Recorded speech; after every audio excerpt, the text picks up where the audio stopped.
দেখুন, রাষ্ট্রপিতা জ্যোতিরাও ফুলেকে আধুনিক ভারতের নির্মাতা কেন বলা হয় জানেন? কারণ যে সময় বিশ্বের মানুষ উন্নয়নের পথে হাঁটছিল, ঠিক সেই সময় আমাদের দেশে অস্পৃশ্যতা এই দেশের যারা ভূমিপুত্র তাদেরকে আঁকড়ে ধরেছিল।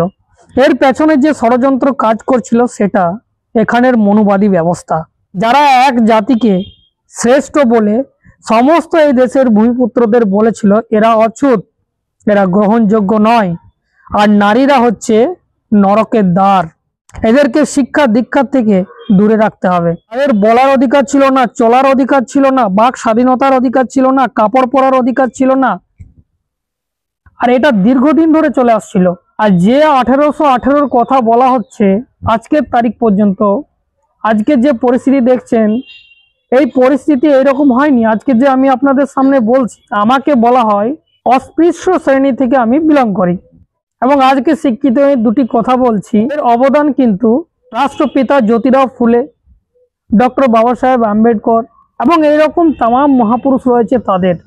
তাহলে হাজার হাজার বছর ধরে যে মনুবাদী ব্যবস্থার মানুষ, যে ব্রাহ্মণ্যবাদী ব্যবস্থার মানুষ আমাদের সমস্ত কিছু হক অধিকার থেকে বঞ্চিত করে রেখেছিল, আর অস্পৃশ্যতার মতো একটা ব্যবস্থায় রেখে আমাদেরকে অযোগ্য বলে ঘোষণা করেছিল, সেই অযোগ্য মানুষকে ভারতে কি করে যোগ্য স্থানে পৌঁছে দেওয়া যায়, আর কি করে এই দেশকে বিজ্ঞান ভিত্তিকভাবে সমস্ত ভূমিপুত্র মানুষ তারা উন্নয়নের পথে হাঁটবে, আর এই পথটি জ্যোতিরাও ফুলে আমাদেরকে দিয়েছিলেন, যেটা ডক্টর বাবা সাহেব আম্বেদকর সংবিধানের মাধ্যমে আমাদের হাতে তুলে দিয়েছেন।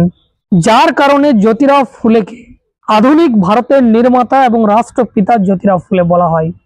সব থেকে বড় ওনার অবদান মহিলাদের শিক্ষার জন্য রয়েছে, কারণ মহিলাদের জন্য শিক্ষার দরজাটা জ্যোতিরাও ফুলেই খুলেছিলেন। ওনার স্ত্রী এবং ফাতেমা শেখকে তিনি পড়ার সুযোগ করে দিয়েছিলেন, আর তারপরে তারাও কিন্তু ভারতের প্রথম এবং দ্বিতীয় তারা নারী শিক্ষার প্রতীক হয়ে ওঠেন।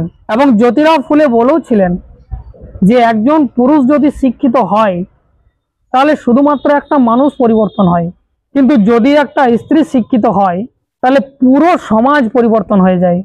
তাই আগে নারীদেরকে শিক্ষিত করতে হবে, আর এই নারী শিক্ষার সব থেকে বড় অবদানটি রয়েছে রাষ্ট্রপিতা জ্যোতিরাও ফুলে। তাই ওনাকে আধুনিক ভারতের নির্মাতা বলা হয়।